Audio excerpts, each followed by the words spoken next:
श्यामलाल शर्मा जी हमारे साथ यहाँ पर मौजूद हैं, इनसे बातचीत करेंगे। श्यामलाल जी, ये जानना चाहूँगा, एक तरफ गुपकार डिक्लेरेशन और एक तरफ भारतीय जनता पार्टी चुनाव मैदान में उतरी है, क्या आपको लगता है कि किस तरह की परफॉर्मेंस भारतीय जनता पार्टी की रहने वाली है? कितनी सीटें भारतीय जनता पार्टी जम्मू कश्मीर में लेगी? देखिए, सबसे पहले मैंने एक या दो बार आपसे गुजारिश की है कि रिकॉर्ड स्टेट करना पड़ेगा। आप गुपकार डिक्लेरेशन बात करते हैं मीडिया के लोग, वो डिक्लेरेशन है क्या? जो इर्रेलेवेंट लोग हैं पॉलिटिक्स में, जिनको लोगों ने इग्नोर कर दिया है, वो अपना एक आप डिक्लेरेशन कह रहे हैं तो हम तो हमारी भाषा में तो हम उसको गुपकार गैंग कहते हैं। और आज पूरा नेशनल और इंटरनेशनल मीडिया भी उनको यही बात कह रहा है। उन्होंने 70 साल जम्मू कश्मीर की जनता को और ख़ुसूसन तौर पर कश्मीर की जनता को इमोशनल ब्लैकमेल किया है और जम्मू के साथ जो है वो भेदभाव किया है। लद्दाख वाले तो अलग हो गए, तो ये अब रिज़ल्ट जो है वो 22 तारीख को आ जाना है, आपको सीटों का पता भी लग जाएगा। अगर उनमें इतनी पॉलिटिकल वो स्ट्रेंथ होती, वो सशक्त होते राजनीतिक तौर पे, तो 6 पार्टियां इकट्ठी होती। वो तो कह रहे हैं कि भारतीय जनता पार्टी के साथ है ही कोई नहीं। ज़मीनों पर कब्जे की बात अगर करें तो वो लोग जो हैं, पीडीपी की बात करें, नेशनल कॉन्फ्रेंस की बात करें, दूसरे लोग जो हैं वो लगातार ये आरोप लगा रहे हैं कि क्या भारतीय जनता पार्टी के जो नेता हैं वो दूध से धुले हैं, क्या उन्होंने ज़मीनों पर कब्जे नहीं किए हुए हैं? कौन मना कर रहा है उनको? जो भी भारतीय जनता पार्टी का लीडर है, आज आरटीआई है, राइट टू इन्फॉर्मेशन दे के उनको भी पब्लिक डोमेन में लाएं। लेकिन ये तो प्रूव केस है ना। अब आपने देखिए, कल एक रजिस्ट्रेशन हुई है मेरी, जिसमें मैं पहले रहा हूँ कांग्रेस, सबसे ज़्यादा उस आदमी ने इंक्रोचमेंट की हुई है। सिर्फ 1000 कनाल से ज़्यादा उसने वाटर बॉडी जो है ये जम्मू में इंक्रोच की हुई है। और वो शुपैया वाली तो तब हुई थी, उस समय इन्वेस्टिगेशन हुई थी, लेकिन उस समय फ़रूक अब्दुल्ला की सरकार थी। मुझे पता है कैबिनेट में उस पर किस तरह से कवर अप किया था। तो एक तो चोरी, दूसरा सीना चोरी। ये चोरी करते तो वो बात होती, इन्होंने डाके डाले हैं और लोगों के हक को जो है वो इन्होंने फिर ये डकार भी नहीं लेते हैं।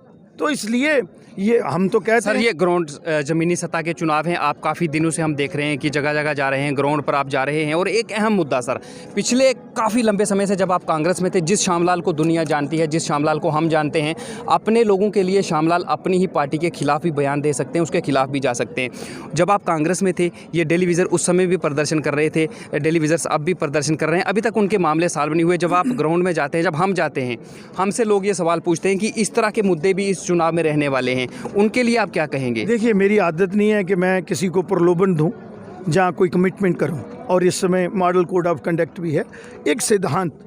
मैं राजनीति जो है वो बड़े सिद्धांतों से करता हूं। इन लोगों को भी पता है कि किसने यहां तक इनको पहुंचाया।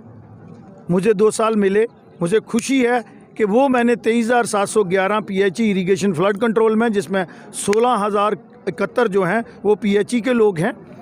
और कहीं ना कहीं मैं नहीं कहता कि जो पिछली सरकारें रही हैं उन्होंने इसको एड्रेस करने की कोशिश नहीं की, क्योंकि जितनी भी स्कीमें बनती थी उसमें मैन पावर का कंपोनेंट होता था। और 6,000 से ज़्यादा स्कीम है और उसके लिए 60,000 मैन पावर चाहिए उनको चलाने के लिए, और 19,000 से ज़्यादा परमानेंट नहीं है। अगर इन 23,000 को भी कर देते हैं तो 42 होती हैं। 28 की तो फिर भी जगह है, 28,000 और पोस्ट क्रिएट होती है।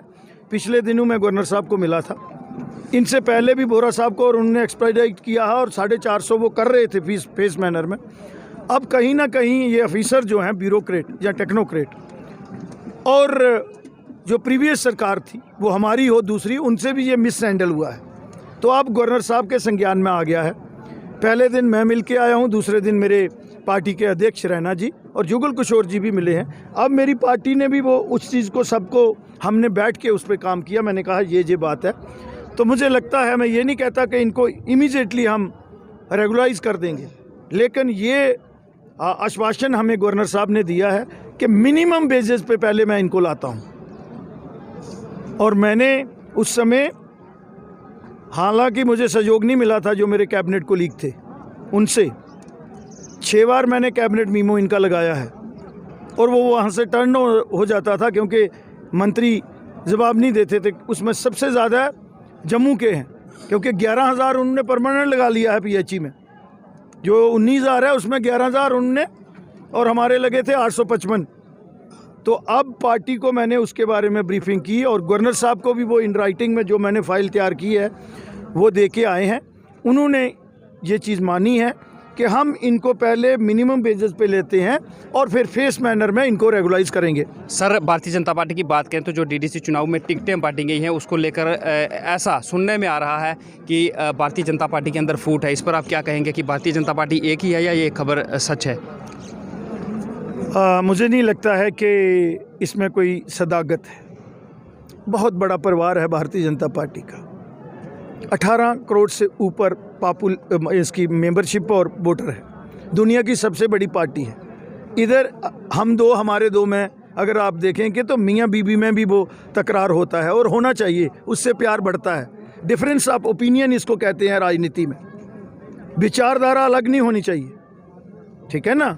मतभेद होते हैं, मनभेद नहीं होना चाहिए। बहुत बहुत शुक्रिया हमसे बातचीत करने के लिए। ये थे हमारे साथ श्यामलाल शर्मा, जिनका ये कहना है कि अभी फ़िलहाल जम्मू कश्मीर के अंदर सरकार इनकी तो नहीं है, लेकिन टेलीविज़न्स के मुद्दों को लेकर उपराज्यपाल से ये ज़रूर मिले हैं और अच्छा आश्वासन इन्हें वहाँ से मिला है। और भारतीय जनता पार्टी की बात करें तो जिस तरह से लगातार ये खबरें आ रही थी कि भारतीय जनता पार्टी जो है उसमें फूट है, लेकिन इनका कहना है कि भारतीय जनता पार्टी एक है। तरुण वर्मा के साथ रवि शर्मा, लाइव वायर, सुंदरबनी।